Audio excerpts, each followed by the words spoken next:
મીઠાનો ઉપયોગ દરેક ઘરની અંદર થતો હોય છે. હવે મીઠું અગર જો ભેળસેળ વાળું આપણે ખાઈ રહ્યા હોય તો એના કારણે ઘણા બધા નુકસાન થઈ શકે છે. હવે આપણે ભેળસેળ વાળું ખાઈ રહ્યા છીએ કે શુદ્ધ ખાઈ રહ્યા છીએ, આપણે ટેસ્ટ કઈ રીતે કરી શકીએ? તો પહેલો ઓપ્શન એ છે કે ગવર્મેન્ટ ઓથોરાઇઝ કોઈ લેબોરેટરી જે છે ત્યાં આપણે ટેસ્ટ કરાવી શકીએ છીએ. પરંતુ અત્યારે શું કરી શકીએ, લેબમાં જવાનો હમણાં તો કોઈ ઓપ્શન છે નહીં. પછી કોઈક વાર આના ઉપર આપણે ટ્રાય કરશું, પરંતુ હમણાં આપણી પાસે એક ઓપ્શન છે, આપણે ઘરે જ ચેક કરી શકીએ છીએ. શું કરી શકાય? તો એક સરસ મજાનું પાણીનું ગ્લાસ ભરી લો અને આપણા ઘરે મીઠું હોય જ અને એક ચમચી આના અંદર નાખી દો. હવે જેવું આપણે મીઠું આના અંદર નાખીએ છીએ અને એને આરામ શાંતિથી થોડા સેકન્ડ આપણે હલાવવાનું છે.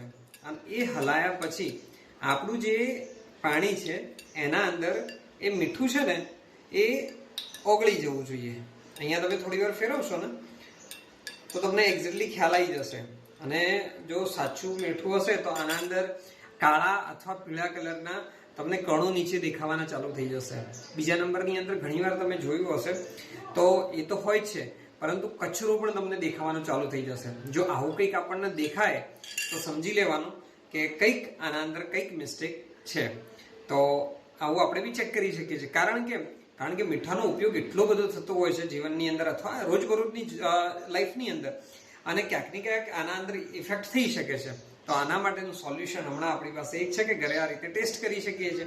કારણ કે મીઠું જો અગર આપણે જો ભેળસેળવાળું ખાતા હશું તો એના કારણે આપણને ઘણા આયોડિનની પ્રોબ્લેમ્સ તો થવાની છે. બાળકોનો જે ગ્રોથ થતો હોય છે એના અંદર પ્રોબ્લેમ થઈ શકે, અને બીજાની અંદર લાંબા ગાળે હાર્ટની અથવા બીપીના બી ઇસ્યુ આવી શકે છે. તો આ મારી પાસે થોડી ઇન્ફોર્મેશન હતી, મેં તમારી સાથે શેર કરી. જો તમને આ વિડીયો સારો લાગ્યો છે, તમને આ ટોપિક ગમી રહ્યો છે, લાઈક કરી શકો છો, શેર કરી શકો છો. બીજા કેવા કયા ટોપિક છે એના ઉપર તમે વાત કરવા માંગતા હોય, જણાવવા માંગતા હોય તો કોમેન્ટ પણ કરી શકો છો. Thank you.